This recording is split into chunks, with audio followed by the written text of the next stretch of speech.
Jack, it's a week. Well, I've got to admit, if you went back 5 or 6 years ago, you and I went to the 2016 Grand Final together, and if I said to you then, in 6 years' time, we're going to have you discussing and breaking down preliminary finals, I think we would have laughed at each other. Well, you played in 1, 2, 3, 4. Yep. What's the week like, mate? Well, I'll ask it before I talk about it. What about from your guys' point of view as lovers of football? There isn't a better week of footy, is there? Grand final week's unbelievable, but prelim week we get two of the best games. We get two of the best games from the year, and it's so much on the line. Getting to the big dance is the amazing thing, but just trying there and knowing the back of your mind. It's as a supporter and as a footy lover, you guys must love prelim week. Yeah, it's the best weekend of the year, I think, and think about the amazing prelim final memories we have. We talked about Roger Federer in 98, but 96 on the couch, I was devastated. Oh, my goodness gracious. I mean, what a way to lose. And then there's been some classics since then, some of those that you played in pretty good, Jack, but I went to the prelim the last time Geelong and Brisbane played in 2004. Ooh. Of course, Brisbane had to play the game at the MCG because of that rule that you couldn't play two prelims outside of Melbourne. Now, that was a cracking game. If we get a replay of that one, we'll be pretty happy.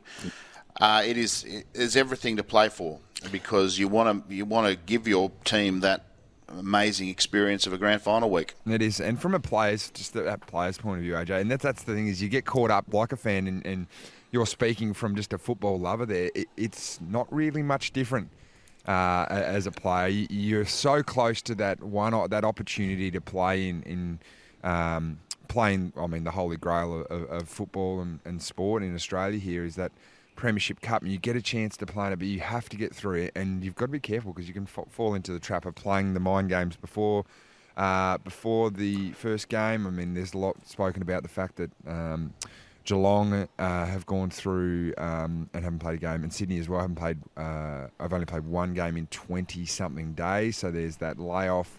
What do you do during the break there as well? But look, for me, luckily enough, sort of been relatively successful in prelim finals. Unfortunately, there was a big American that bobbed his head up. Ooh.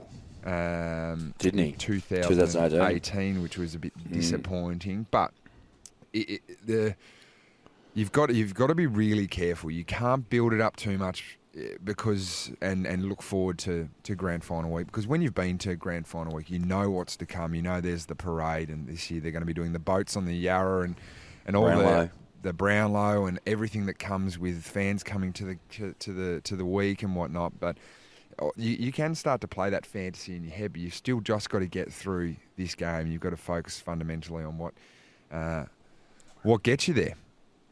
Well, I mentioned 96, but talking about getting ahead of yourself, what about the Bombers in 99? Yep. Jeff Kennett was meant to win the election, and they were meant to flog Carlton, and so you can get ahead of yourself. You don't cash your check before it's whatever the saying is, And then on the flip side, count your cash before you checked it. We talk about the Hawthorn era. Obviously, 2012, they were favourites against the Swans, got rolled, then they win 13, 14, 15. They could have so easily not won any of those flags. Port Adelaide had them on toast. I was at that game in 2014. Chad Wingard had about 48 possessions in the last quarter, and the ball was camped in Hawthorn's defensive 50. They win by less than a kick. Who ran in from goal, hit the post for the Cats? It was former Collingwood player, former Geelong player in particular, Travis Varco. Shaves the post, screaming in towards goal. And then the game against Collingwood, they fell over the line as well. So there's a lot of luck involved as well, Jack, isn't there? Flush. That's the thing is you need like through a final series and through an AFL series, you need injuries. Yep, you need a lot of luck. And come grand finals, we've seen so many fantastic grand finals. I mean, think of Nick Davis up there at the SCG, just what he did in that last quarter, kicking 4 goals to get the Swans over the line.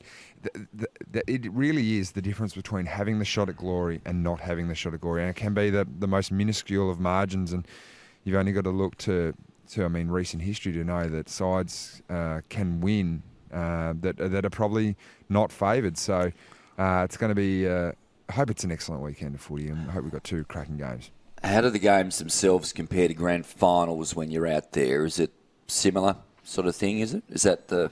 Yeah, no, I think it's more heightened, to be honest. Like, just for the fact that you're so close to getting there, and there's an achievement in obviously playing in prelim finals and making finals and getting to a grand final, but you just want to give yourself the opportunity. And that's all it is as a player.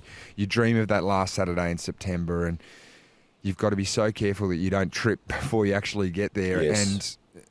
And the prelim week, and I think everyone speaks of this that's involved in football. They absolutely love it, and it build up because there's a couple of games. There's actually a bit more to talk about, and because once you get into grand final week, you're there, and everything happens. And I'm looking forward to going through that next week on next week's show. But it is an amazing emotion, and that's I've played in a loss, and it just felt like the season was a waste. And I know I've just sort of contradicted myself there where you said it's still been successful, but in that moment post the siren, especially when you've had a dominant year, you go, oh, what a waste. And you start again. So there's that bit of that realisation that it's back to square one for the next year, and that you haven't been able to achieve what you've been dreaming for that year. Do you use how big a week, grand final week, is as a motivation? Do you tell each other, well, we don't want to get to Friday and be the ones watching the parade, we want to be in the parade, or is that too cheeky? No, I think you're probably looking too far ahead there. Like, and AJ, honestly, you 100%.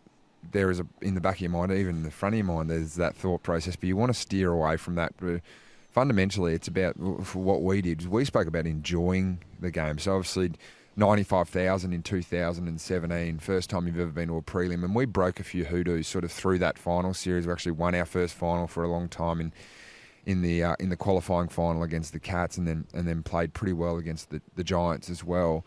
And I can remember off the back of that game, we still had the sort of Trent Koch and Dylan Shield bump sort of hanging over our heads for a few days post that. But it's just that you've just got to stay in that moment, and you've got to embrace it and enjoy it, because you never know when you're going to get back. Like, you win the premiership in season 2020, as we did, and you sometimes go, oh, well, can't wait for season 2020 or 21 to roll around. And since then, we've been able to get back to the finals once, but we still haven't been able to get back to that prelim final, which is so important to making the journey well worth it. Just before we go to Anna Pav with the news very shortly, just tell me this. What about the two teams, Geelong and the Swans? They've had the week off. A lot of conjecture about that. Yep. How did you sum that up, being in that situation a couple of times? Yeah, no, look, I think like high-performance coaches are so strong with this that they it is a bit of a risk, but they do sort of have a bit of a scratchy. So they'll have sort of 3/4, maybe a half to 3/4 of strong hit out. I mean, 44 players on the list. I think the Swans still might be involved in the finals at the a VFL level as well. If not, they've just been bundled out. So they would still have their guys raring to go, and there'd still be the hope from the sort of 23rd, 24th, 25th player of getting a spot into the team. I mean, unfortunate that we see Josh Kennedy go down for the Swans this week, but yikes. You have to have a good hit out, because you come in ready to go there. If you sort of just train for 2 weeks, I reckon you lose a bit of the shine off your coat. So I think certainly for us and what we did, we always had a really, really strong hit out the week before the game.